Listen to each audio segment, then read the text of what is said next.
Oh, no, wait, it didn't just film. I filmed for like 10 minutes and it wasn't even recording. Okay, so basically, where was I? He was in hospital for the bute reaction, so he got colitis. That pretty much means his small intestine wasn't working. Well, not his small intestine, his colon was very inflamed and he wasn't absorbing any water. So that just means he was very dehydrated, and because he was so dehydrated, he wasn't eating, and yeah, he was just in quite a bad place. So went into hospital for I think 9 days and was in the isolation unit and the intensive care unit and was on a drip, and that was changed I think twice a day.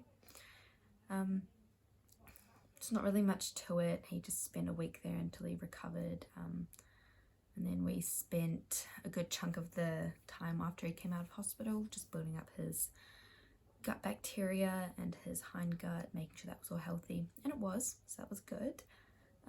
Then he got an abscess, which is also very fun. So he was out for about a week while we waited for the abscess to blow, and it blew. All was well. We started bringing him back into work, and then one day I brought him in from the paddock and I noticed he had some swelling in one of his hind legs. Turns out he minorly strained one of his tendons, so that was just going to be 3 weeks rest, just icing with water and putting his clay poultice on. It's going really well. And then one day my friend went up to the paddock and found Flash laying on the ground, like not moving. So she called me and I went up, and he was colicking quite badly.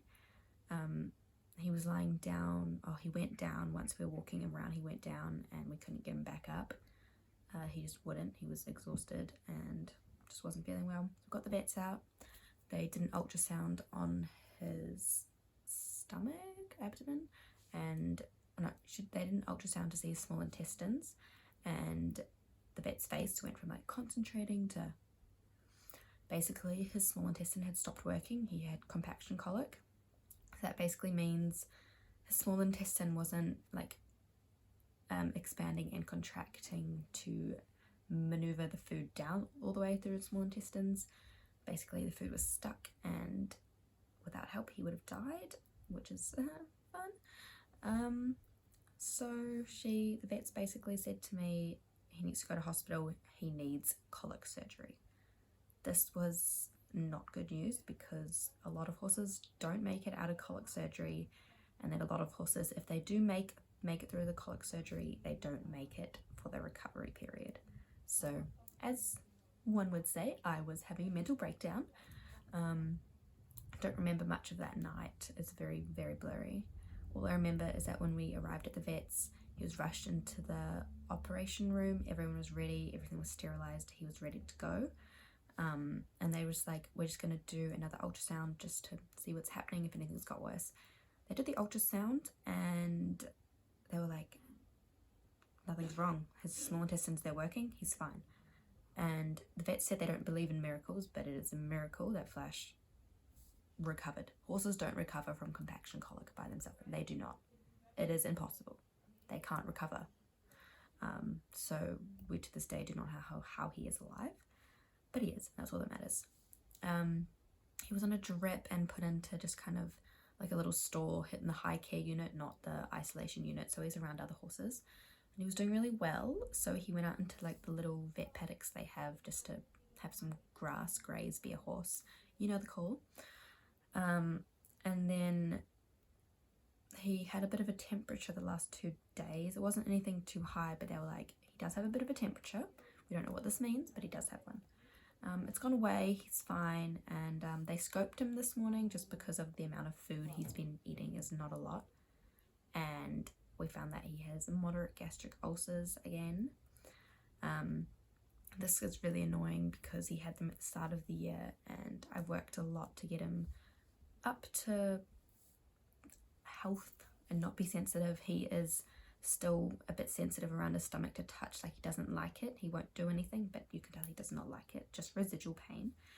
So they just basically said it's just going to be 3 weeks of, I think, GastroGuard, and he should be okay.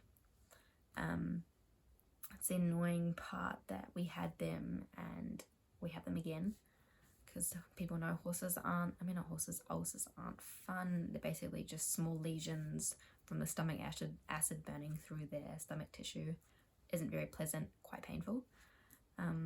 But other than that, everything is going really well. We're picking him up tomorrow. So he'll be back home.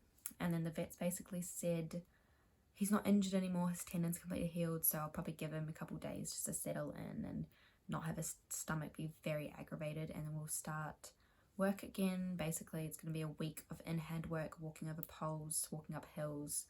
Then it'll progress to 2 weeks of walk work up over poles, up hills, very, very light work. Then after that, it's going to be at least a month straight of pretty much poles every single day, trotting poles, lots of long walks on a loose rein, getting him to get his muscle back up. Not going to be cantering or jumping for a month and a half, 2 months. He's just not strong enough. Not that he won't be okay, but he's unfit and he's weak. Cantering is not his strong point either, because he does have a stifle lock. We need to make sure we build up the muscle before we start cantering and jumping. Basically, that's just the lowdown of what's been happening the past 6 months. They've been a couple hard 6 months with 2 near-death experiences, more so on Friday because he was going to have surgery, and it's very rare that a horse recovers from that surgery. But yeah, he's looking happy and healthy. I went and visited him a couple days ago. He was really, really tired. We just spent the afternoon lying in the paddock. He was just lying with me. Wasn't rolling, just tired, just resting. But yeah, it has been quite an emotionally draining couple months, so I apologise for not being as active, but I just recovered from the last hospital admittance he had, and now I have had to deal with another one. I just want to say thank you for everyone and the kind messages they've sent to me via Instagram. Probably received over 50 messages from people I know and don't know, just wishing me the best, sending love. I've received a few gifts from people, and that has helped keep my mind off things. We're lucky enough to have our insurance cover most of his hospital stay, minus the ulcers, so Thank's going to be crying for a little bit, but that's okay. The important thing is Flash is alive. But yeah, I just thought I would update everyone on here so that my Instagram stories aren't flooded. But yeah, thank you so much for all the love and support I've received over the past week. I really appreciate it.